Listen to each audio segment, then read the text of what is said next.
Title: Sign or Get Out, my wife mocked, waving papers in the house I fully paid for.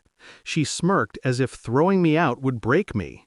I signed, placed the keys on the table, and walked away.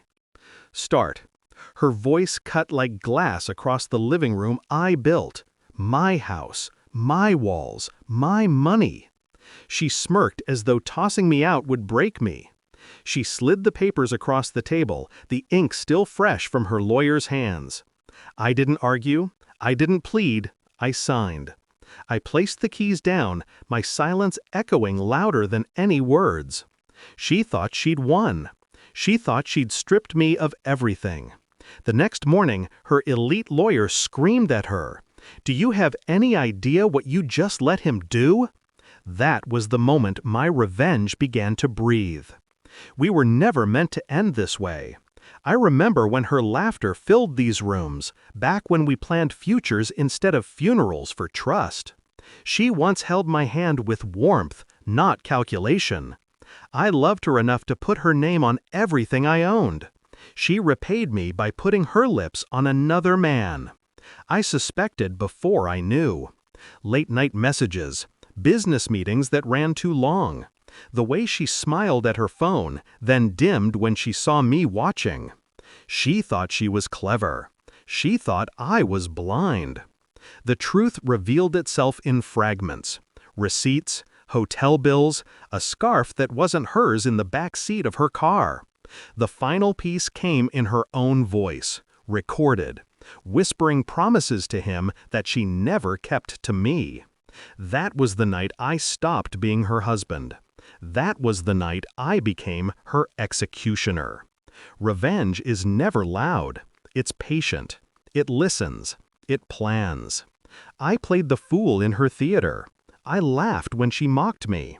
I nodded when she said her lawyer would gut me alive. Inside, I was already constructing the stage for her downfall. I gathered everything. Bank statements, signed deeds, transfers she didn't understand. Every asset was in my name. Every account tied to my hand. The house? Paid for. The land? Untouchable. She assumed love made me generous. She never realized foresight made me ruthless. Then I baited her. I knew she'd come for the house. Her pride wouldn't allow me to keep it. She'd demand it as her trophy. So when she shoved those papers at me, sign or get out, I signed without hesitation. She thought my silence meant defeat. She didn't see it was victory. The morning after, her lawyer discovered the trap. The papers she pushed across the table weren't what she believed. Hidden within the language, clauses, contingencies, legal knots only I could untangle, she had unknowingly signed away her leverage.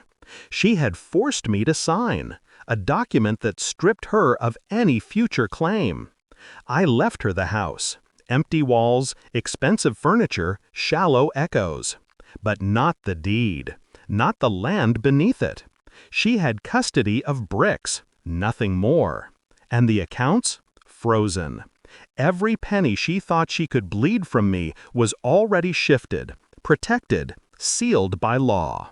Her lawyer's fury wasn't for me. It was for her, for walking blindfolded into my trap. I didn't stop there. Revenge isn't complete with silence. It needs exposure. I let her family know. I didn't shout. I handed them recordings, receipts, the undeniable truth of her betrayal. I let them hear her laugh in another man's arms. I let them see the woman they defended turned into evidence. Then came the affair partner, married, respectable. His wife received the same files, neatly packaged.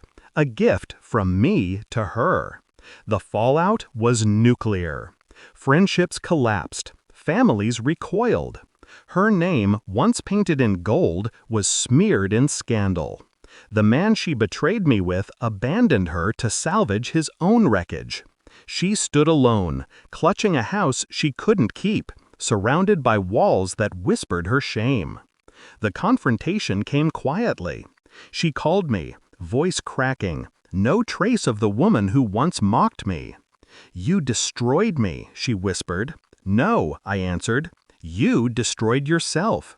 I just handed you the mirror." I wanted her to feel it. Not anger, not violence, emptiness. The hollow echo of a woman who gambled everything and lost to the man she underestimated. Do I regret it? No. Love blinded me once.